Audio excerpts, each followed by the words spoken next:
1. Napoleon's Table of Great Commanders. Well, Bourrienne, you too will be immortal. Napoleon's enigmatic affirmation hung in the air as he strolled with Bourrienne through the enchanted gardens of Chateau de Malmaison. Intrigued by the French Emperor's unexpected words, Louis-Antoine Fauvier de Bourrienne, his trusted private secretary and devoted biographer, couldn't resist the urge to inquire, "Why shall I be immortal, General?"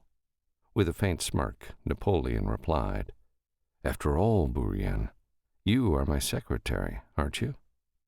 It was the year 1806, and Napoleon Bonaparte had already conquered vast territories, declaring himself Emperor of France and King of Italy.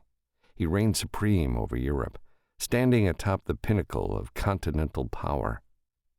None could rival his might. With each triumphant battle, his dominion expanded, and his responsibilities multiplied to such an extent that his ego compelled him to associate his own identity with that of France itself. As the frontiers expanded, so did Napoleon's arrogance. His audacity swelled to such a degree that he dared to envision his name resonating throughout the ages, destined to be remembered for millennia.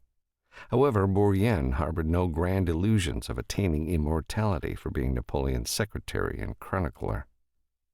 Perplexed by the emperor's assertion, he sought to test Napoleon's own historical memory and decided to inquire about the name of Alexander the Great's personal secretary. "Tell me the name of Alexander's secretary," Bourrienne challenged. Napoleon faltered, unable to recall the name of Eumenes of Cardia, the figure who had served the Macedonian conqueror. His expression subtly transformed as he turned toward Bourrienne, a faint smile gracing his lips. With a gentle pat on his secretary's shoulder, he conceded, "Not bad, Bourrienne." Recently, Napoleon Bonaparte had begun comparing himself to Alexander the Great, a notable contrast to his biographer, who never contemplated thoughts of grandeur or personal glory. To Napoleon, however, the pursuit of la gloire, personal glory, had become an all-consuming passion and obsession. His ambitions had reached such heights that he believed Europe alone could no longer satiate his desires. Consumed by an intense longing for his name to endure for eternity and his achievements to be acknowledged and remembered, Napoleon dreamt of conquering Egypt.